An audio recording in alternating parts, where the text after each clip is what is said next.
ताकि चलिए, आप सभी साथियों को एक बार नमस्कार करता हूं और आज के सेशंस में स्वागत करता हूं। आशा करता हूं कि आप सभी शानदार होंगे, जबरदस्त होंगे और जिंदाबाद होंगे, टॉप ऑफ द वर्ल्ड होंगे। और आज जो वीडियो सेशन में हम लोग चर्चा करेंगे, आर्यवर्त बैंक का एग्जाम हुआ था 9 अक्टूबर 2021 को, और इस सेशन में उनमें कुछ रिकॉल क्वेश्चन पे चर्चा करेंगे। आप भी अभी अपने आने वाले प्रमोशन एग्जाम की तैयारी कर रहे होंगे। एक जो बदलाव देखा जा रहा है एग्जाम के पैटर्न में, अभी इस फाइनेंशियल ईयर में जो भी एग्जाम हो रहे हैं, अभी तक ग्रामीण बैंक के एग्जाम्स जो हैं हुए हैं, तो उनमें देखिएगा एक पैटर्न में, तो एचआर पॉलिसी से सवाल पूछे जा रहे हैं ज़्यादा। जो एचआर पॉलिसी है, जो स्टाफ वेलफेयर स्कीम है, चाहे वो क्लरिकल टू ऑफिसर हो या स्केल 1 टू स्केल 2 हो, स्केल 3 तक के एग्जाम हो, तो एचआर पॉलिसी को जो है आप बहुत अच्छे से जान लीजिए। क्योंकि जब आप बैंक में काम करते हैं तो सबसे ज़्यादा जो कमज़ोर होते हैं एचआर पॉलिसी को पढ़ने के लिए। तो एचआर पॉलिसी में वो भी किस चीज़ों को फोकस कर रहा है, एक तो जो है सबेटिकल लीव से रिलेटेड, रिटायरमेंट में जो आपको मोमेंटो दिया जाता है उसका अमाउंट से रिलेटेड, और तो और अभी पिछले संडे को जो एग्जाम हुआ था उसमें देखिए आईसीयू में जो भी इंश्योरेंस आपके साथ है उसमें पर बेड कितना रुपए आपको ऑफिसर्स को जो है रिएम्बर्समेंट मिलता है पर डे, वो पूछा गया सवाल। तो एचआर पॉलिसी एक महत्वपूर्ण टॉपिक है। अभी आने वाले प्रमोशन एग्जाम में जो साथी भाग ले रहे हैं, तो मैं एक सेशन एचआर पॉलिसी पे करूंगा। जिस भी बैंक के लिए बारे में एग्जाम आएगा आने वाले में, तो उसमें एचआर पॉलिसी पे करेंगे। तो उनमें अगर उस सेशन को आप अटेंड करेंगे तो आपको सारे जो हैं उसमें सवाल कवर हो जाएंगे। दूसरा एक महत्वपूर्ण जो टॉपिक है इंटरनल सर्कुलर में, वो देखा जा रहा है audit and inspection. Audit and inspection से सवाल आ रहे हैं। रिस्क जो उनके कैटेगराइजेशन है, उनके फ्रीक्वेंसी है, उनके क्लोजर से जुड़ा हुआ। और जो अगला जो इम्पोर्टेंट इंटरनल से आ रहे हैं वो है कस्टमर ग्रीवेंसेस पॉलिसी से और आईटी पॉलिसी से। आप देखिए आईटी पॉलिसी एक नया जो अभी देखा गया ट्रेंड, आईटी पॉलिसी से 3 से 4 सवाल आ रहे हैं। भले ही आपके यहाँ जो इंटरनेट बैंकिंग नहीं हो या डिजिटल ट्रांजेक्शन से जुड़ा ना हो, लेकिन आईटी पॉलिसी को पढ़ना जरूर है। तो आईटी पॉलिसी हम लोग पढ़ेंगे भी अपने अपने एग्जाम्स के, जो आने वाले प्रमोशन एग्जाम में जो साथी भाग ले रहे हैं, तो उन साथियों के लिए सारी चीज़ें देखते हुए मैं तैयारी कराऊंगा। बस आप धैर्य के साथ बने रहिएगा हमारे साथ। तो सबसे बड़ी बात है, 9 अक्टूबर को 3 बैंकों का एग्जाम हुआ था, आर्यव्रत बैंक, पश्चिम बंगाल ग्रामीण बैंक और J&K ग्रामीण बैंक। तो 3 बैंकों का एग्जाम हुआ। लेकिन मैं आप सभी लोगों से साझा करना चाहता हूं कि सबसे कम सवाल जो है 9 अक्टूबर के आए। 9 अक्टूबर जो एग्जाम हुआ था, हालांकि इस दिन जो है हमको लगभग 200 सवाल मिल सकते थे। अगर मान लीजिए 60 और 60 भी सवाल ले लें बैंकिंग के, तो 180 या 150 सवाल मिल सकते थे, लेकिन बहुत कम सवाल मिले। और सबसे ज़्यादा साथी तो हमारे आर्यव्रत बैंक के साथी जुड़े हुए थे, लेकिन वहाँ केवल केवल 60 में से 20 सवाल मेरे पास आए हैं। तो बहुत कम सवाल आए हैं। मैं वैसे साथियों से आग्रह भी किया हूं कि और सारे सवाल अगर याद आ रहे हैं तो आप भेज दीजिए, क्योंकि आप हमेशा याद रखिए जिस दिन एग्जाम होता है उसी दिन मैं सेशन करता हूं। रीजन वही है, क्वेश्चन जो है उसी दिन साथियों को याद होते हैं, उसके बाद याद नहीं होते हैं। तो जब भी हम रिकॉल क्वेश्चंस पे आप जब स्टडी करते हैं तो आपका पूरा चैप्टर तैयार हो जाता है। सपोज ऑडिट एंड इंस्पेक्शन से आपके रिकॉल क्वेश्चन आपने पढ़ लिया तो पूरा चैप्टर आपका कवर हो गया, क्योंकि वही सवाल जो है आते हैं। अच्छा, दूसरा आपको जो topic wise video login section में दिए गए हैं, आप लोग फ्रीलांसर स्टडी कर लीजिए। आपको जब समय मिलता है उस टॉपिक्स पे आप पढ़ लीजिए। मैं सिर्फ आपका हौसला अफजाई करने आऊँगा और नए नए चीज़ों को बताने के लिए आऊँगा। और मैं कभी भी आ सकता हूँ, शॉर्ट नोटिस में भी आ सकता हूँ, क्योंकि मैं भी आपके जैसा ही साथी हूँ। सुबह घर से निकलना होता है, कब रात को आना होता है ये तो आप लोग कुछ समझदार हैं, है ना। जब आने का कोई समय नहीं रहता है, तो फिर भी इसीलिए मैं लेट नाइट आपके साथ रहता हूँ और पूरी तरोताज़ा के साथ आपके साथ और शानदार तरीके से आपके साथ रहता हूँ। तो आप लोग के लिए आज पहला सवाल आपकी स्क्रीन पर, और आप लोग जरा चैट बॉक्स में आंसर टाइप करते जाइएगा, क्योंकि ज़्यादा सवाल नहीं है और जो सवाल आए हैं उस पर भी हम लोग चर्चा करेंगे। देखिए पहला सवाल पूछा गया है, what is the full form of money laundering. ये एएमएल का फुल फॉर्म पूछा गया, तो ये तो सभी साथी बनाए होंगे, लेकिन इसमें ये सवाल पूछा गया कि जो फुल फॉर्म है इसमें एल जो है क्या स्टैंड करता है, ऐसा पूछा गया। तो एंटी मनी लॉन्ड्रिंग, जो बेनामी जो काले धन की रोकथाम के लिए एंटी मनी लॉन्ड्रिंग बनाया गया है, ताकि बेनामी लोगों के नाम से जो पैसा जमा किया जाता है धन को, उसको दुरुपयोग किया जाता है और देश की अर्थव्यवस्था को एक नुकसान पहुंचाने का प्रयास किया जाता है, उसके लिए रोकथाम किया जाए। तो इसमें सवाल ये पूछा गया था कि एएमएल में एल क्या स्टैंड करता है, तो एंटी मनी लॉन्ड्रिंग। तो है ना सरल सवाल, तो सभी साथी इसको बनाए होंगे। तो इसीलिए आरआरबी में जब जाते हैं कंपटीशन थोड़ा टफ हो जाता है, क्योंकि यहाँ पर अगर 60 क्वेश्चन है तो 60 में से आप देखिएगा 30 क्वेश्चन तो ऐसे होते हैं जिसका जवाब नहीं पढ़ने वाले को भी होगा। जी हाँ रूपा जी, बहुत बढ़िया, आप टाइप कर रहे हैं। तो क्या हुआ कि आप आरआरबी के एग्जाम में अगर कोई साथी जो हमारे साथ स्टडी कर रहा है, किसी और प्लेटफॉर्म में स्टडी कर रहा है, सेल्फ स्टडी कर रहा है या स्टडी नहीं भी कर रहा है, तो 30 क्वेश्चन ऐसे होंगे जिनका जवाब वो बना देगा। और रही 30 क्वेश्चन में से उसमें 20 क्वेश्चन ऐसे होंगे जो थोड़ी स्टडी करके भी बना लेगा, और 10 क्वेश्चन जो है वो कंपटीशन के लिए रहेंगे। अगला सवाल आपके स्क्रीन पर देखिए, what is the meaning of crossing in the cheque payment. आप बताइए किसी भी चेक के लिए, हाँ ये भी एक आपको देखने वाली बात है कि हर एग्जाम में चेक पेमेंट से जुड़े हुए सवाल आते हैं, कि चेक के बारे में सवाल आएंगे, चेक पेमेंट से, क्रॉसिंग के बारे में हो, इंडोर्समेंट के बारे में हो, मटेरियल अल्ट्रेशन के बारे में हो, चाहे एनआई एक्ट के 138 सेक्शन के बारे में हो। तो चेक पेमेंट में ये सवाल पूछा गया कि what is the meaning of crossing in the cheque payment. किसी भी चेक के में दो ट्रांजर और पैरेलल लाइन अगर डाल दिया जाए तो उसको जनरल क्रॉसिंग कहा जाता है। तो यहाँ पर जो ये सैंपल दिया गया है, ये सैंपल है जनरल क्रॉसिंग का, ठीक है। तो जनरल क्रॉसिंग यहाँ पर देखिए एक चेक का सैंपल दिया हुआ है, तो यहाँ पर चेक जो है पे टू सत्यम झा, सत्यम झा जी के नाम पर ये चेक है ना। तो नाम पढ़ सकते हैं, क्यों, अच्छा चीज पढ़ने में क्या है, बढ़िया लगता है ना। हमेशा ना जो है ये जनरल क्रॉसिंग के बारे में ही सवाल पूछा जाता है। तो जनरल क्रॉसिंग क्या होता है, किसी भी चेक के में दो ट्रांजर लाइन अगर डाल दिया जाए तो उसको जनरल क्रॉसिंग कहते हैं।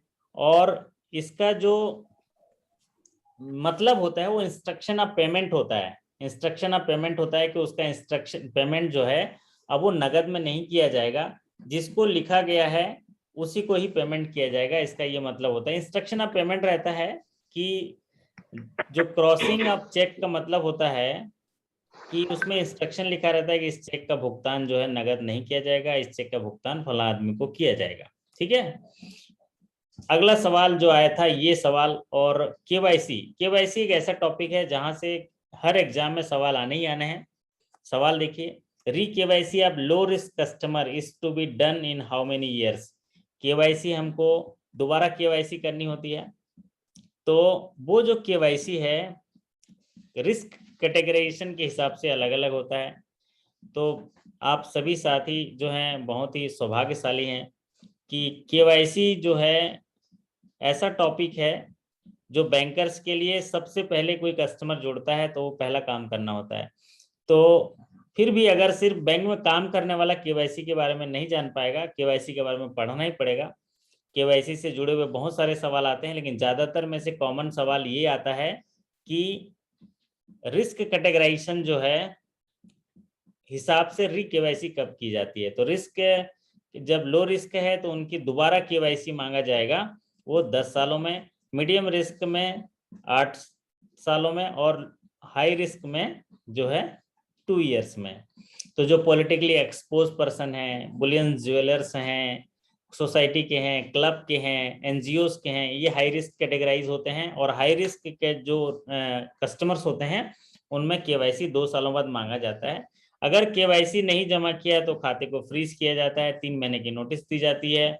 अगर फिर नहीं दिया तो फिर 3 महीने की नोटिस दी जाती है, फिर उसको पार्शली फ्रीज किया जाता है, फिर 3 महीने का नोटिस दिया जाता है, फिर 3 महीने का नोटिस दिया जाता है। ऐसे करके 3-3 महीने के 2-2 बार नोटिस दिया जाता है और फिर कंप्लीट फ्रीज किया जाता है, नो क्रेडिट नो डेबिट। फिर उसके बाद जो है अकाउंट को क्लोज कर दिया जाता है। तो ये एक री-केवाईसी है। और इसमें एक सवाल और ज्यादातर पूछता है कि ये जो हम रिव्यू करते हैं कि कौन सा कस्टमर किस कैटेगरी में आएगा रिस्क में, वो रिव्यू बैंक कब करती है, ये पूछा जाता है। तो कोई साथी जो है कमेंट करके बता दीजिए, हमारे होनहार साथी। तो रिस्क जो है ये अभी आया था, अभी आपके त्रिपुरा ग्रामीण बैंक पिछले संडे को एग्जाम हुआ था, ये सवाल आया था कि बैंक जो है जो री-केवाईसी है या केवाईसी का रिव्यू है वो किस इंटरवल में करता है। तो बैंक जो है केवाईसी का जो रिव्यू है वो करते हैं 6 मंथ में। चलिए अगला सवाल आपकी स्क्रीन पर लेते हैं। ये सवाल है, ये चाहिए 10 ईयर में है। इसका आंसर तो re-KYC of low customer is to be done once in 10 years. जैसे ही 10 साल हुआ होगा, आप देखिएंगे अभी 31 अक्टूबर तक भी आरबीआई के जो इंस्ट्रक्शन आए हैं कि री-केवाईसी के लिस्ट आते हैं, आपकी ब्रांच में आते होंगे कि इनका री-केवाईसी कर लीजिए। अगर री-केवाईसी नहीं करेंगे तो पेनल्टी इम्पोज कर दी जाएगी। तो आप क्या करते हैं, ग्राहक से संपर्क करते हैं और संपर्क करके उनके री-केवाईसी कर लेते हैं और ये इसको ठीक कर लेते हैं। चलिए अगला सवाल, बहुत ही पॉपुलर सवाल और 100% अपना स्थान जो है इसने सुनिश्चित किया है। सभी एग्जाम में ये रहना ही रहना है ना। इन्होंने एकदम बिल्कुल जो बोलते हैं ना हाई क्या बोलते हैं, सिफारिश वाले सवाल हैं ये। What is the relationship between banker and customer in case of deposit service. तो बैंक में हम बहुत सारी सर्विस देते हैं और हर सर्विस के हिसाब से हमारा नाता बदल जाता है, रिश्ता नाता, है ना। तो अभी जैसे अभी आप पढ़ रहे हैं हमारे साथ, तो हमारे साथ स्टूडेंट का और टीचर का नाता है। फिर बाहर जब चाय पियेंगे तो एक दूसरा मेंटर का नाता हो जाएगा। अलग जगह जहाँ जहाँ रहते हैं अलग अलग जगह पे वो रिश्ता होता है। तो अगर कस्टमर बैंकर और कस्टमर रिलेशनशिप देखा जाए और वो डिपॉजिट के केस में, तो वो रिलेशनशिप क्या होगा, वो होगा डेटर एंड क्रेडिटर। तो पता नहीं, आप देखेंगे बहुत सारे रिलेशनशिप हैं बैंकर एंड कस्टमर का, कठिन कठिन रिलेशनशिप हैं। लेकिन आप ये देखिए यही सवाल पूछता है, यही वाला जो बहुत सरल है। अब ये कह नहीं सकते कि क्यों ये सवाल पूछा जाता है, क्योंकि सबसे बैंकर एंड कस्टमर का सबसे जो सरल अगर रिलेशनशिप देखा जाए ना, तो वो तो यही है। और भी कठिन कठिन है, जैसे लॉकर के केस में अलग हो जाता है ना। फिर और दूसरे केसेस में अलग हो जाता है, लेकिन उनके सवाल जो है नहीं पूछे जाते हैं। केवल केवल जो है ये इनके सवाल पूछे जाते हैं और एक जो है गार्नेसी ऑर्डर वाले सवाल पूछे जाते हैं। तो यहाँ पर बैंकर कस्टमर का रिलेशनशिप देखेंगे तो डेटर एंड क्रेडिटर, डेटर को बोलते हैं देनदार, क्रेडिटर को बोलते हैं लेनदार। तो सीधा सी बात है, पैसा किसका है, कस्टमर का है, बैंक में जमा किया है तो कस्टमर लेनदार हो जाएगा। और बैंक जो है कस्टमर का पैसा रखा है तो बैंक जो है देनदार हो जाएगा, तो बैंक डेटर हो जाएगा और कस्टमर जो है क्रेडिटर हो जाएगा। कई बैंक, दूसरे बैंक में, नेशनलाइज बैंक में हायर स्केल में वो क्रेडिट के केस में पूछा गया है, 1 या 2 बार पूछा गया है, लेकिन मैक्सिमम टाइम डिपॉजिट के बारे में पूछा गया। तो अगर यही सवाल मैं रिपीट करता हूं तो आप आंसर जरा टाइप करके बता दीजिए। What is the relationship between banker and customer in case of credit services. अगर किसी कस्टमर को लोन देते हैं तो उस स्थिति में क्या हो जाएगा, ये रिश्ता पलट जाएगा। कभी सास भी बहू थी, है ना, तो ये रिश्ता जो है बदल जाएगा। Then the relationship between banker and customer in case of credit services, loan services is bank will be creditor and customer will be debtor, क्योंकि कस्टमर अब देनदार हो जाएगा। उससे बोलते हैं ना हफ्ता दे। देखना है कोई सा एक कस्टमर ने मुझे फोन किया कि सर एक मैंने प्राइवेट फाइनेंस लिया हुआ है, किसी फाइनेंस कंपनी का नाम लिया, फुलड्रॉन या फॉर्चून फाइनेंस का नाम लिया।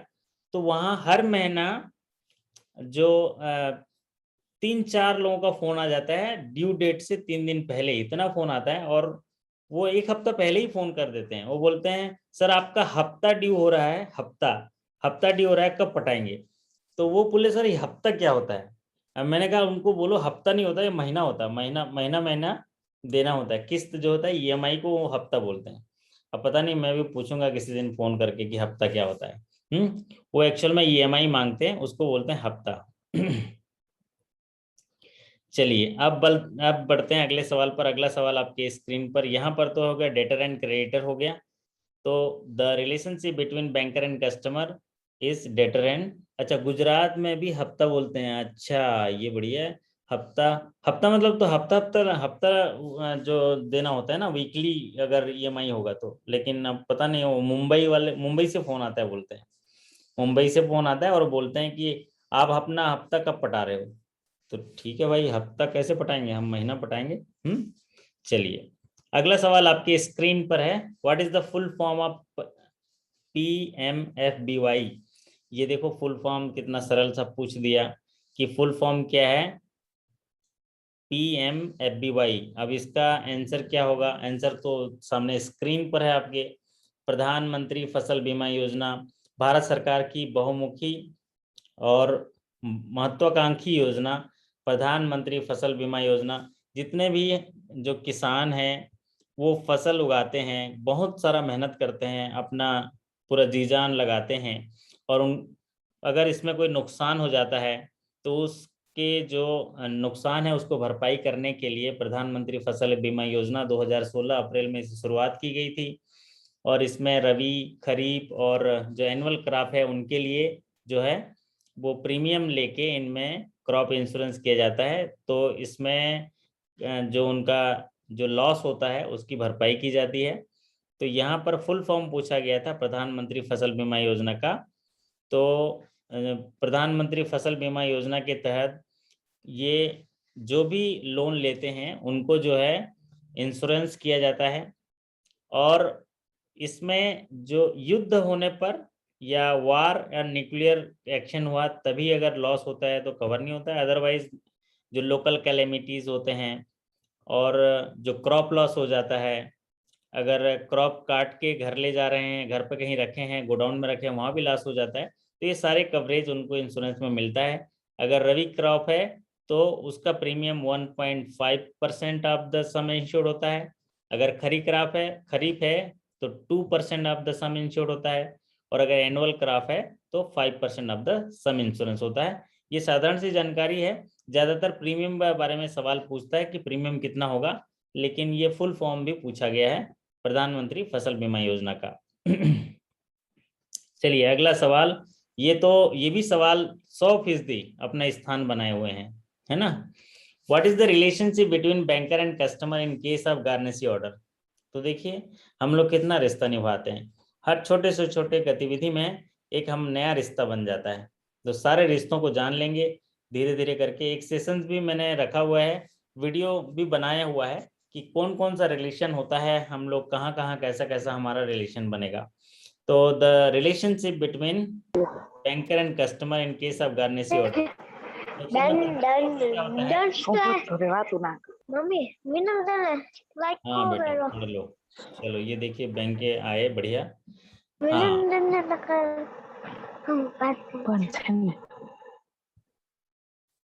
तो मैं ये कह रहा था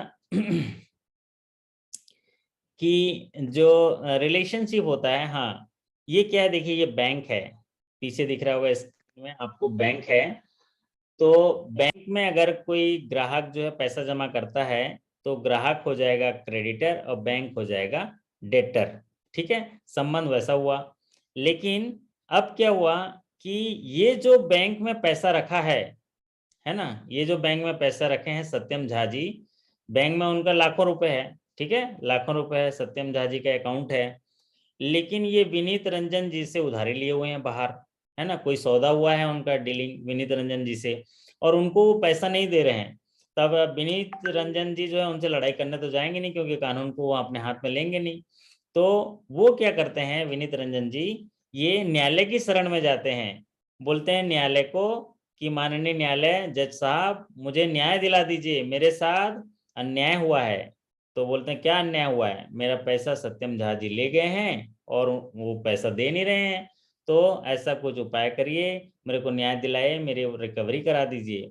तो वो क्या करते हैं, न्यायालय जो है वो विनीत रंजन जी जो है कुछ सबूत देते हैं कि सर देखिए सत्यम झा जी, उनके पास कैपेसिटी है रिपेमेंट का, उनके पास पैसा है, उनका बैंक में खाता भी है, वहां पर कुछ पैसे भी है, कुछ जानकारी ऐसा देते हैं। तो वो क्या करता है कोर्ट, फिर उसके बाद वो बैंक को एक ऑर्डर जारी करता है जिसको बोलते हैं गार्नेसी ऑर्डर। तो गार्नेसी ऑर्डर मतलब कोर्ट के द्वारा किसी थर्ड पार्टी के लिए कोई ऑर्डर पास करना सर बैंक को, जिससे कि उसकी वसूली हो या जिस प्रकरण में वो केस लगा है उसमें उसकी मतलब उसका निर्णय सुनाया जाए। तो एक गार्नेसी ऑर्डर जारी होता है बैंक को, तो बैंक को यहाँ गार्नेसी कहते हैं। और जो ऑर्डर जारी होता है उसको बोलते हैं ऑर्डर निसी। ऑर्डर निसी क्या होता है, इस पर ऑर्डर निसी जब जारी होता है तो उस खाते में रोक लगा दी जाती है। अब देखिए जो व्यक्ति, सत्यम झा जी यहाँ पर क्या थे, क्रेडिटर थे, लेकिन अब क्या हो गए, वो किसी के डेटर हो गए, विनीत जी के डेटर हो गए, मतलब उनसे पैसा लिया था। बैंक क्या हो जाएगा इसमें, बैंक हो जाएगा, डेटर ही रहेगा बैंक, लेकिन पहले क्या था, वो क्रेडिटर थे जो ग्राहक के डेटर थे, लेकिन आप जजमेंट डेटर, क्योंकि जो ग्राहक है वो किसी और का डेटर हो गया, आप है ना, न्यायालय का डेटर हो गया उस विनीत जी के लिए। तो ये रिलेशनशिप बदल गया, the relationship between the banker and customer in case of garnishee order, debtor of the judgement debtor. अब बैंक जो है सत्यम झा जी को पेमेंट नहीं करेगा, जो भी ऑर्डर मिला है उसके बाद, ऑर्डर निश्चित के बाद उसमें रोक लगा देगा।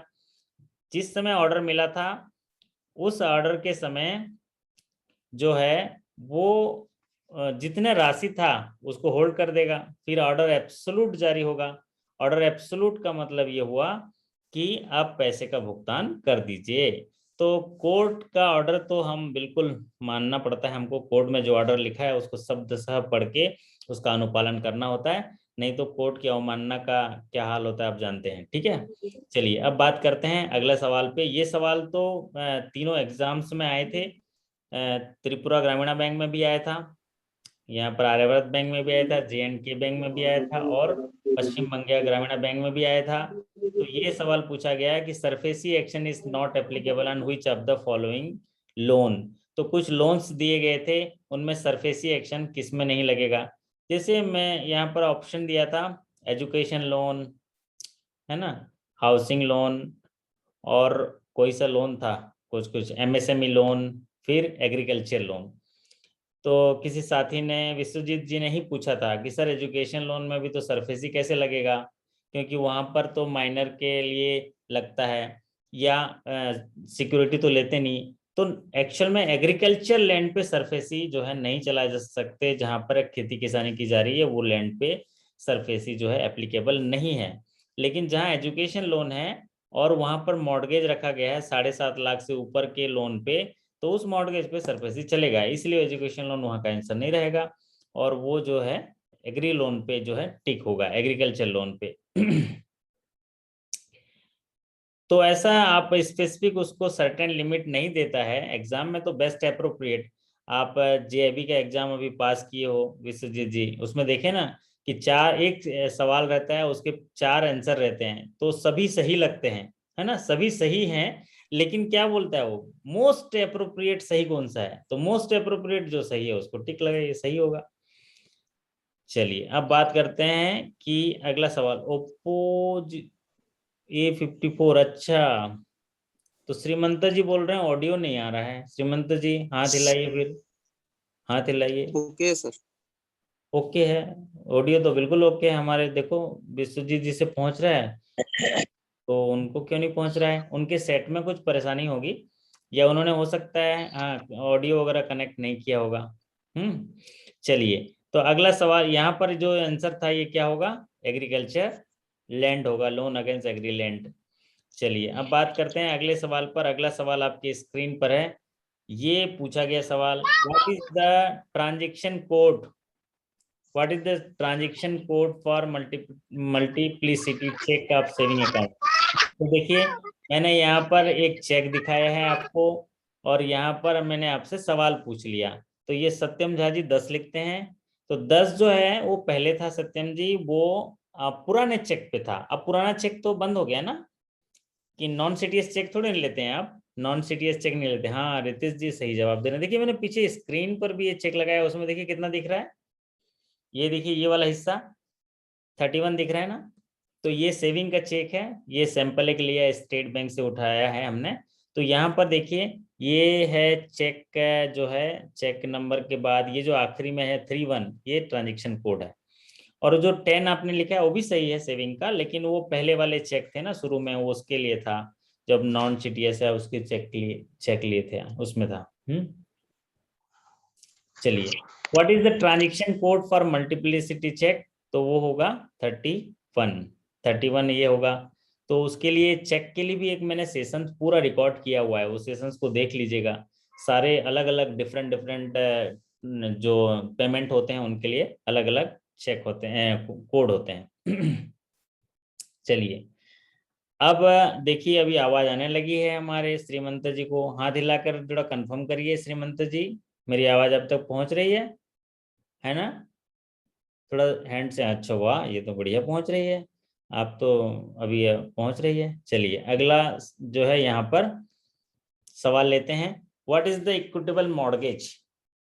इक्विटेबल मॉर्गेज, इतने सारे जो मॉर्गेज हैं, है ना, इंग्लिश मॉर्गेज है, रजिस्टर्ड मॉर्गेज है, सिंपल मॉर्गेज है, यूसुफ्रुक्टरी मॉर्गेज है, कंडीशनल सेट मॉर्गेज है, लेकिन एक जो डिफरेंट है मॉर्गेज वो इक्विटेबल मॉर्गेज है। इसी के बारे में सवाल पूछते हैं, है ना। घर हर हर व्यक्ति का सपना होता है हाउसिंग फॉर ऑल। और आप सोचिए हमारे साथ जितने अभी 40-50 साथी जुड़े हुए हैं, हम कितने सौभाग्यशाली हैं कि हम भारत के हर नागरिक को एक घर बनाने में अपना मदद कर सकते हैं, उनको वित्तीय सहायताएं विस्तारित कर सकते हैं, योग्य जो ग्राहक हैं उनको। तो ये कितना बड़ा सौभाग्य है। आप बिलीव नहीं करिए, आप जब शाखा में काम करते हैं, अगर ब्रांच मैनेजर हैं, अगर किसी का घर बना के दे देंगे ना, तो जिंदगी भर याद रखता है, सर ये सपना जो घर बनाने का है ये आपकी बदौलत पूरा हुआ है। ऐसे आपको दुआएं मिलेंगी। तो जब भी घर बनाते हैं तो जो ग्राहक है वो क्या करता है कि सर जब तक मेरा घर का लोन न पट जाए तब तक ये मेरा जो प्रॉपर्टी का पेपर है मैं आपको जमा कर दे रहा हूँ। तो इसको क्या बोलते हैं? Just deposit of title deed. तो just deposit of title deed उसका मतलब बैंक का नेम सो क्या लिखते हैं, जब तक, एक मिनट देख लेता हूँ, बैंक का नोम शो हो रहा है तब तक लोन क्लियर नहीं होता। हाँ, तो क्या होगा कि जब तक बैंक का जो लोन है न पट जाए, मेरे टाइटल डीड को जमा कर लीजिए, और अगर मैं नहीं पटा पाया तो उसको जो है बेच कर आप उसकी रिकवरी कर लीजिएगा। तो ऐसे इसको जो बोलते हैं just deposit of title deed, उसको बोलते हैं इक्विटेबल मॉर्गेज। लेकिन जो मॉर्गेज में वो टाइटल डीड है, कुछ नोटिफाइड एरिया में ही उसको जमा करना होता है, नोटिफाइड एरिया में ही जमा करना होता है।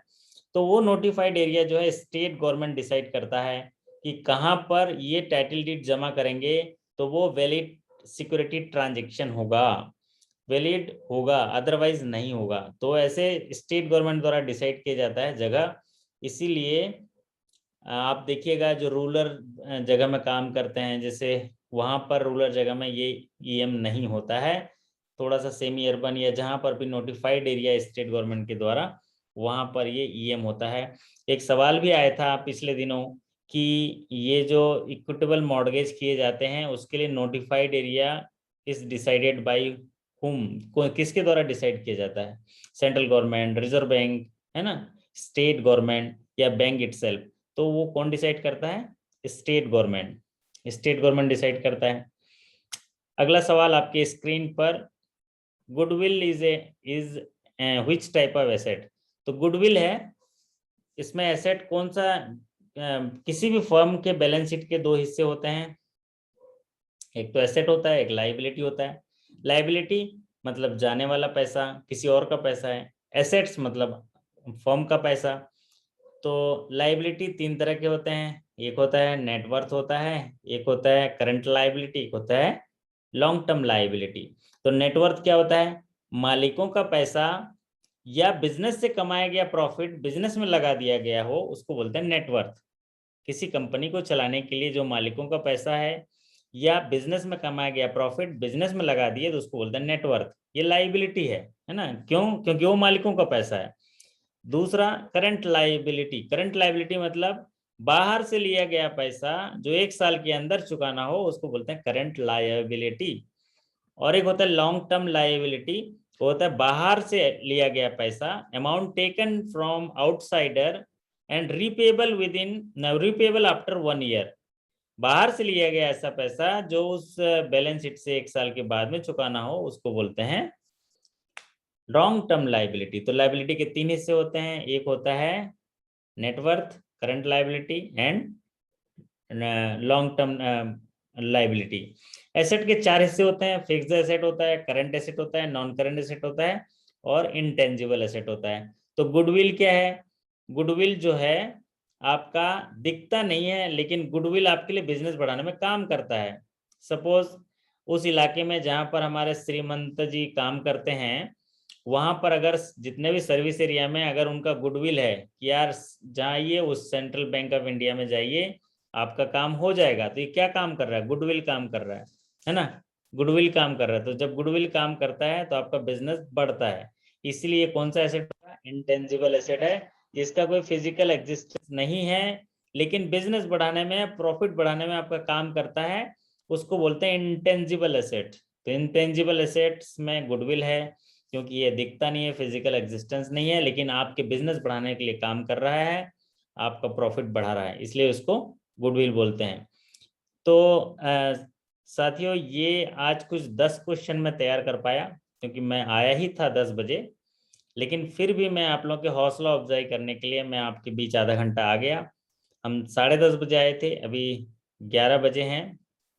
तो अभी थोड़ा 5 या 10 मिनट आप लोगों से अगर आपको कुछ पूछना है तो कैमरा ऑन करके आप पूछ सकते हैं। डाउट अगर आपके मन में कुछ है, कुछ बात करना चाहते हैं तो जो है आप कर सकते हैं। फिर हम लोग जो है कल फिर कुछ 10 सवाल और करेंगे।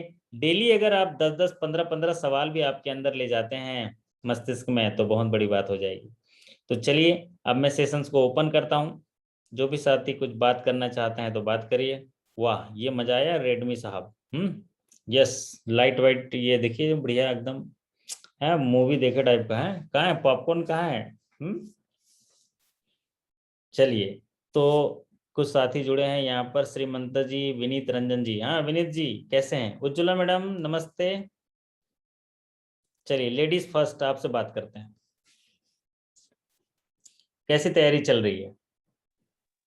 सर चल रही है सर। इंग्लिश का तो पहला पोर्शन कर रही हूँ, थोड़ा इंग्लिश थोड़ा अच्छा। वीक है मेरा, तो हम्म। इंग्लिश स्टार्ट किया है अभी मैंने।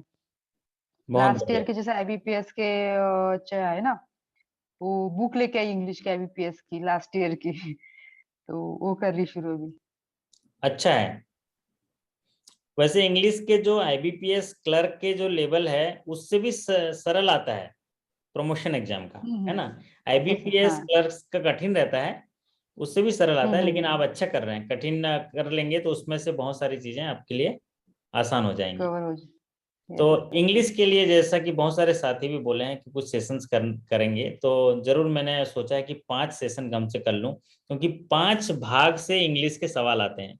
5 भाग मतलब एक तो अनसीन पैसेज हो गया, दूसरा सिनोनिम एंटोनिम्स हो गया, तीसरा जो ग्रामर वाली रीअरेंजिंग पैराजम्बलिंग है ना, और कुछ जो है आपका जहां पर हम लोग सेंटेंस रॉन्ग सेंटेंस रहता है, मिस मैचिंग रहता है, ये 5 सेशंस में कर लूंगा। और बहुत सारे एग्जाम्पल जो है वो थोड़ा दे देंगे हम लोग वीक के, एक वीक में एक सेशन रख के। और बहुत सारे जो मैं तैयारी कर रहा हूँ 1 हफ्ते बाद आपको आपके लॉगिन सेक्शन में मिल जाएगा, आपके एक्सरसाइज के लिए मिल जाएंगे। बैंकिंग से जुड़े आपको ठीक चल रहा है? आपका कॉन्फिडेंस आ रहा है? चीजें समझ में आ रही, कैसे कैसे चीजें आ रही हाँ हैं? सर, हाँ सर, हाँ सर, आ रही है सर, आ रही है। अच्छा, थोड़ा कॉन्फिडेंस पहले से थोड़ा आया है आपका? Yes sir. देखिए एक ही फंडा है, जितने सारे सेशंस में आप मेरे साथ आते हैं मैं आपको लीड देता हूं या लीड आपको मिलता है, उन टॉपिक पे आप फोकस करिए। जैसे मैंने अभी बताया HR policy, IT policy, audit policy और क्रेडिट पॉलिसी, और आपके बैंकर के लिए जो ग्रीवेंसेस मैकेनिज्म, अगर उन उन पॉलिसीज को आप काम मतलब याद करते हैं, पढ़ते हैं, तो आप सफल हो जाएंगे और बैंकिंग के लिए आप ग्रेट हो। तो मैं ग्रेट नहीं हूँ, आप लोग ग्रेट हो, आप लोग ग्रेट हो भैया। सब बैंक में जो जो काम कर रहे हैं सभी ग्रेट हैं। यस। तो आप इसी तरह बने रहिए, बहुत सारी चीजें आपके लिए हम लाएंगे। और क्या पूछना चाहते हैं तो पूछिए, नहीं तो हमारे दूसरे साथी को समय देते हैं। उज्ज्वला जी, आपका मोबाइल ऐप यस चल सर। रहा है? मोबाइल ऐप चल रहा है? Yes sir. यस सभी सर। साथी जरा मोबाइल ऐप डाउनलोड कर सर लेंगे, अभी। मोबाइल ऐप को जैसे लिंकेज कर लेंगे, क्योंकि मॉक टेस्ट जो है मोबाइल ऐप में टाइमर के साथ है। जी। Yes Vineet ji. Thank you sir. Okay. Sir नमस्ते। बहुत बहुत नमस्ते। सर मैं यहाँ कैनरा बैंक में हूँ, स्केल 2 मैनेजर रांची में। वाह, बहुत लेकिन बढ़िया। सर आप स्मार्ट लग रहे हैं। मेरा सर स्पेशलिस्ट कैटेगरी में भर्ती हुआ था इसमें। तो ब्रांच सर्विस का हमको उतना एक्सपीरियंस नहीं है, ब्रांच सर्विस हुई भी नहीं है हमारी। तो जिसके वजह से प्रमोशन के एग्जाम में क्वेश्चन में थोड़ा दिक्कत आ जाता है। तो इसलिए आपसे गाइडेंस लेना चाहेंगे सर। जरूर जरूर। मैं ब्रांच मैनेजमेंट से जुड़े हुए तमाम चीज़ें जो हैं आप पूछ सकते हैं। आप हमारे परिवार का हिस्सा बने हैं, बहुत ही बेहतरीन सलाह मिलेगा। केस टू केस भी आप सलाह ले सकते हैं। और हम्म, बैंकिंग ऐसी इंडस्ट्री है जहां पर गलती अगर हुआ तो उसका हर्जाना तुरंत भरना पड़ता है। आप सोचिए, आपका एक कैशियर 5,000 रुपये शार्ट हो गया, कौन भरेगा विनीत जी? जी सर। वैसे तो सर, वैसे ब्रांच इंचार्ज अगर हम रहेंगे तो सर रिस्पॉन्सिबिलिटी तो लेना ही पड़ेगा। ये तो गड़बड़ है। ऐसे में तो फिर रोज भरिएगा फिर। अब तो ये जो आप बोल रहे नहीं हैं बट वैसा नहीं सर, है, जिससे प्राइमरी जिससे रिस्पॉन्सिबिलिटी गलती। तो कैशियर और देखिए, सुपरवाइजर की हाँ होगी। कैशियर की है। अगर कैश शॉर्ट हुआ तो उसका भरपाई जो है कैशियर करेगा। और कब करेगा? सेम डे करेगा। इसी तरह जी अगर branch as a branch head अगर हमसे कोई गलती हुई है तो उसका हर्जाना भी हमें ही भुगतना पड़ेगा। अगर आज गलती हुई है, आज पकड़ लिया, आज ठीक कर लिया, तो आज बराबर होगा। अगर बाद में हुआ, 4 साल बाद हुआ, तो उसका जो है हर्जाना बहुत ज्यादा भुगतना पड़ता है। तो बैंक में बहुत सारी चीजें जी हैं। आप जो है इसके बाद में कई साथियों का भी रिक्वेस्ट आया कि सर थोड़ा एक एक चीज़ों पे जो है ब्रांच हैंडलिंग पे, ब्रांच किस तरह से करते हैं हम लोग, सीरीज भी बनाने जा रहे हैं। तो एक मैंने सीरीज भी बनाया, आपके लॉगिन सेक्शन में होगा भी वो, कि ग्रीवेंसेस रिडेशल मैकेनिज्म पे बनाया है, उसको देख लीजिएगा। फिर धीरे जी धीरे सर। करके चीज़ें बनाएंगे साथ में। आप केस टू केस आप मुझे बताइएगा, आप लोग जरा वो करेंगे तो फिर बना लेंगे। आप निश्चिंत रहिए, हमारे साथ जुड़े जी हैं। सर। आप स्मार्ट लग रहे हैं, अभी आपको स्मार्ट मैनेजर भी बन जाएंगे, मुझे थैंक यू सर। भरोसा है। हाँ जी थैंक यू सर। श्रीमंत जी। श्रीमंत जी, आप ये कहाँ खड़े होते हैं, गली में खड़े कि घर पे हैं? अच्छा, आप अपना कुछ ऑन कर लीजिए ना, माइक्रोफोन ऑन कर लीजिए श्रीमंत जी। वो माइक ऑन कर लीजिए, रेड है, म्यूट हो है। अच्छा, नया मोबाइल लिए हैं, सीखिए जरा। रात भर जगना पड़ता है नया मोबाइल लेने के बाद ना, हमको भी जगना पड़ता है रात भर उसको सीखने के लिए। चलिए, और कोई साथी कोई सवाल पूछना चाहते हैं हमसे? तो नहीं तो फिर शानदार तरीके से आपसे विदा लें, बेहतरीन तरीके से विदा लें। हाँ जी। हाँ श्रीमंत जी, ये माइक माइक ऑन कर लीजिए, फिर आपसे विदा लेते हैं हम।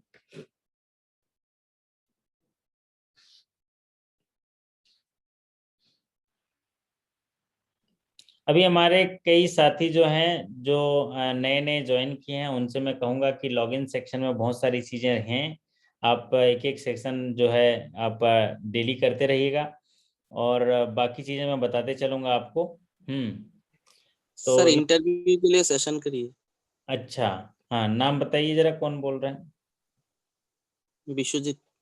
अच्छा विश्वजीत जी, इंटरव्यू के लिए सेशन करेंगे। और इंटरव्यू के लिए वीक में एक सेशन करते हैं, छुट्टी के दिन करेंगे इंटरव्यू के लिए, है ना? तो जैसे अभी लगातार ओके। इंटरव्यू हो रहे हैं, आज भी इंटरव्यू हुआ, तो उनके सवाल आए हुए हैं, कल सुबह अपलोड कर दूंगा मैं। और जो वेबसाइट पे भी बहुत सारे इंटरव्यू के वीडियोज हैं, 35 वीडियोज हैं, और पीडीएफ्स हैं, तो उनको देख लीजिएगा। वीक में एक सेशन करेंगे, मॉक इंटरव्यू भी करेंगे। और आज भी इंटरव्यू हुआ है, मध्य प्रदेश ग्रामीण बैंक का आज भी इंटरव्यू हुआ है, उसके भी सवाल आए हैं, उनको भी अपलोड कर दूंगा। तो एक मोटा मोटी अगर इंटरव्यू में देखा जाए तो ज्यादातर सवाल जो पूछे जा रहे हैं वो हैं जॉब प्रोफाइल पे पूछे जा रहे हैं।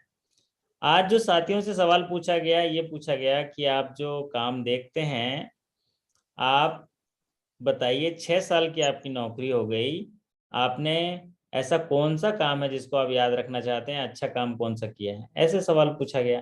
तो ऐसे कंडीशन में आपके पास शानदार तरीके से जवाब होना चाहिए कि सर मैं इस फाइनेंशियल ईयर में 200 अटल पेंशन योजना जो है मोबिलाइज किया। जैसे हमारे देखो ये हमारे साथी हैं ना, ये वेस्ट कौन सा वेस्ट बंगाल या कौन सी जगह है ये में जलपाईगुड़ी कौन सा है ये अपना श्रीमंत जी, उस जगह पे उन्होंने पूरे ऑल ओवर इंडिया में एकदम टॉप किया है। माइक ऑन कर लीजिए। तो ये क्या है, आप देखिए इनको जो है एक प्रशस्ति पत्र मिला है कि 1 महीने में ये 200 से ऊपर मोबिलाइज कर लिया अटल पेंशन योजना। तो पूरे इंडिया में उतनी जितनी 4,500 ब्रांच है उनमें टॉप किया। तो अब ये जब भी इनको इंटरव्यू में मौका मिलेगा तो क्या बोलेंगे कि सर मैंने अक्टूबर महीने में सबसे ज्यादा इंडिया में सबसे ज्यादा अटल पेंशन योजना मोबिलाइज किया। तो ये आपकी उपलब्धि हुई। दूसरा एक साथी ने बताया कि सर मैंने जो है राइट ऑफ रिकवरी किया, जो बट्टे खाते में रिकवरी बट्टा खाता हुआ था उनमें 50 अकाउंट में 1,56,000 रुपए वसूल किए 1 महीने में। तो ऐसी चीजें जो है आप क्वांटिफिकेशन के तौर पे बताएंगे। तो वैसे तो इंटरव्यू सर 5 चीजों पे होता है, एक पर्सनल इंफॉर्मेशन, एजुकेशनल इंफॉर्मेशन, आपका जो जॉब प्रोफाइल, फिर उसके बाद आपका banking knowledge and current affairs. लेकिन ज्यादातर सवाल पूछे सर जाते मैंने हैं जॉब प्रोफाइल पे। बोलिए। हाँ सर, हेलो। हाँ जी बोलिए। सर मैंने भी जब पहली बार बैंक पे ज्वाइन किया था फर्स्ट हम्म टाइम, तो मेरा पहली ब्रांच में मेरा भी बहुत एक कंट्रीब्यूशन था, और वो पेपर में भी छपा था। वो एनपी और शेडोरे के बारे में फर्स्ट और सेकंड प्राइज मिला था। और हाँ ज्यादातर वो ब्रांच मैनेजर ने मुझे अलॉट किया था फील्ड में जाके रिकवरी करने के लिए। तो बहुत ही अच्छा परफॉर्म था उस टाइम पे। तो उसके बाद एप्रिसिएशन भी मिला मैनेजमेंट से, और हाँ। न्यूज़पेपर में भी वो न्यूज़ पब्लिश हुआ था, लोकल न्यूज़पेपर पे। अभी भी है मेरे पास वो न्यूज़पेपर का कटा हुआ, मेरे फाइल पे है अभी। अच्छा तो इसको जरा अच्छे से सजा के थोड़ा बोल दीजिएगा कि सर मैंने अच्छा सन 2014 में 15 में मैंने इतना किया था, 16 में इतना किया था, और मेरे पास जो है अभी उसमें प्रशस्ति पत्र भी मिला था, और ये सारी चीजें मैं संजो के भी रखा हूँ जिससे मुझे मोटिवेशन मिलता है और बेहतर करने के लिए मैं सकारात्मक ऊर्जा के साथ अपने आत्मविश्वास के साथ जो है काम करता हूँ। तो ये मुझे जो है ये मेरी उपलब्धियां जो है मैं आप लोगों के साथ विनती से साझा कर रहा हूँ, ऐसा करके बोलिएगा। दूसरा, जब एक सवाल और पूछा जा रहा है अभी कि ग्रामीण बैंक के बारे में बताइए, रिस्ट्रक्चरिंग हो रहा है, मर्जिंग हो रहा है, तो उनको बोलिएगा कि जो भारत की 70% से ज्यादा जनसंख्या जो है गांव में बैठती हैं, और उनको बैंकिंग सर्विस फाइनेंशियल इंक्लूजन के तहत पहुंचाने के लिए ग्रामीण बैंक जो है अपनी बेहतर भूमिका निभा रहा है। इसलिए ग्रामीण बैंक को मजबूत कराने के लिए इनके मर्जर या रिस्ट्रक्चरिंग ऑफ ग्रामीण बैंक, या इनको जो है एक कैपिटल पूंजी पर्याप्तता दी जा रही है। क्योंकि अभी देखिए पिछली बार जो प्रायोरिटी सेक्टर का जो टारगेट जो रिवाइज हुआ वो उसमें उन्होंने एएनबीसी के साथ जोड़ा गया। तो एक मजबूत बैंक बनाने के लिए यहाँ पर वो जो भारत सरकार अग्रसित है, क्योंकि फाइनेंशियल इंक्लूजन के तहत बैंकिंग सर्विसेज जो है विस्तारित किए गए हैं। आप सोचिए, जब इतने फाइनेंशियल इंक्लूजन में हमने खाते ओपन किए हैं तो सभी लोग केवल जमा करने के लिए तो है नहीं, हर आदमी को फाइनेंशियल जो है भारत सरकार जो है उनको वित्त पोषण के साथ जोड़ने के लिए क्रेडिट लिंकेज करने जा रहे हैं। तो ऐसे कंडीशन में मजबूत होने के लिए इनको रिस्ट्रक्चरिंग किया जा रहा है। दूसरा सवाल ये पूछा जाता है कि आपकी स्ट्रेंथ क्या है। तो 90% हमारे साथी नहीं बता पाते हैं उनकी स्ट्रेंथ क्या है। तो स्ट्रेंथ, आपके अंदर की जो स्ट्रेंथ है उसको बताने की जरूरत है। ज्यादातर कॉमन स्ट्रेंथ जो है आप बता दीजिएगा जो आपके पास रहती है। वो कॉमन स्ट्रेंथ ये है कि ईमानदारी। सर बैंक में ईमानदारी, वैसे भी भ्रष्टाचार का कुछ जागरूकता सप्ताह चल रहा है, तो ईमानदारी मेरा स्ट्रेंथ है, क्योंकि बैंक एक ऐसी संस्था है जहां पर पैसा ही पैसा है, कागज भी पैसा है, आसपास सारी चीजें आपको पैसे से डील होती है।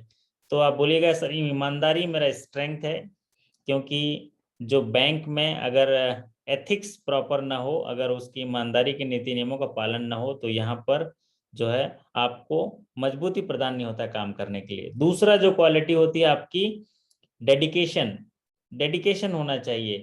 डेडिकेशन, जिसमें बोलते हैं कर्तव्य निष्ठा, आपको जो काम दिया गया है आप उसको सही तरीके से करना, है ना, कर्मठता, मैं काम को जो है हार्ड वर्क के साथ ठीक कर लेता हूँ। और तीसरा जो है लर्निंग एबिलिटी, जो मुझे आता है मैं कर लूंगा, जो मुझे नहीं आता है मैं उसको सीख लूंगा। ये मेरी जो स्ट्रेंथ है सर, ये मेरे को बैंक में हमेशा जो है साहस दिलाता है आगे बड़ी जिम्मेदारी को लेने के लिए। तो मैं समझता हूँ मेरी स्ट्रेंथ ये है। ठीक है, वीकनेसेस बोलेंगे तो वीकनेसेस जो कमजोरियां होती हैं, हर इंसान में कुछ ना कुछ कमजोरियां होती हैं। तो आप संवेदनशीलता कह सकते हैं, क्योंकि संवेदनशीलता सभी के पास रहता है। जो हम लोग थोड़ा सा भावुक हो जाते हैं, लेकिन बैंक के लिए वो कमी है, क्योंकि बैंक जो है डील करता है पॉलिसीज पे।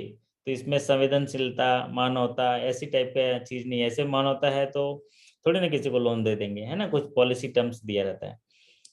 चलिए, तो आप लोग इजाजत दे सकते हैं, 2-3 मिनट और बचे हैं। हमारे श्रीमंत जी का नया मोबाइल चमक तो रहा है बढ़िया करके, आवाज कैसे नहीं आ रही श्रीमंत जी? चलिए, आज श्रीमंत जी नाराज हैं, आज वो बात नहीं करेंगे भाई, हैं आज उपास हैं। तो आप सभी साथियों के अच्छे कार्य निष्पादन और सफलता और सकुशलता की कामना करते हुए आपसे विदा लेता हूं। और हमेशा आदत डालिए हर दिन कुछ ना कुछ नया पढ़ने के लिए, और उन आदत के साथ आप जो है सफलता को जरूर पाएंगे। चलिए, आपसे विदा लेता हूँ। मैं कुछ पूछना चाहता हूँ। अच्छा, हाँ पूछिए पूछिए।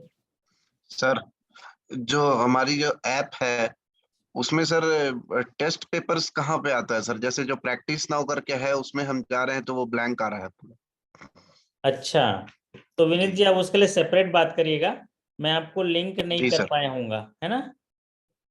जी तो उसको लिंक कर दूंगा तो आपको सारी चीजें दिखेंगी। आपको अभी कोई चीज नहीं दिख रहा होगा शायद, है ना। तो आप सुबह जी सर, मॉर्निंग नहीं दिख में रहे। 9 बजे जो है आप मुझे कॉल कर लीजिएगा, क्योंकि सुबह मैं थोड़ा जल्दी उठ के खेलने जाता हूँ। तो 9 बजे जी में सर। आप फोन करेंगे तो आपको मैं लिंक कर दूंगा और आपको थोड़ा बता दूंगा, ठीक है। Okay sir, thank you sir. चलिए, तो आप सभी से विदा लेते हैं बेहतरीन तरीके से, शानदार। अच्छा हाँ, एक चीज और बताते बताते चलता हूँ। रात का इस्तेमाल करिए, नाइट का इस्तेमाल करिए। नाइट जो होता है ना, देखिए हमको जो समय मिला है उसका यूटिलाइजेशन करना है। तो रात का इस्तेमाल कैसे करना है, आपका जो माइंड है ना उसको कुछ टास्क दे दीजिए, उसके माइंड को टास्क दे दीजिएगा, कि माइंड को बोलिएगा कि जो मेरे साथ जो घटित हुआ है उनमें से जो मेरे लिए इंपॉर्टेंट चीजें हैं उसको कलेक्ट करके रिजर्व मतलब फाइल में रख दो। माइंड देखिए इतना जबरदस्त आपका जो माइंड आपका, बोलते हैं ना जो हुक्म मेरे आका, जो हुक्म मेरे आका, तो उसको हुक्म दीजिए ना वो मानेगा। जैसे आप उसको हुक्म देते हो ना, रात को 4 बजे ट्रेन पकड़नी है, तो रात को 4 बजे ट्रेन पकड़नी है, आज मुझे उठा देना, तो बेल से पहले उठा देता है। विनीत जी उठाता है कि नहीं। तो ठीक उसी तरह माइंड को आप ना टास्क दीजिए कि बैंकिंग में जो जो इंपॉर्टेंट चीजें हैं मेरे लिए खोज के रख। आप बिलीव नहीं करोगे, इसमें इतनी ताकत है कि वो तमाम चीजें खोज के रख लेगा।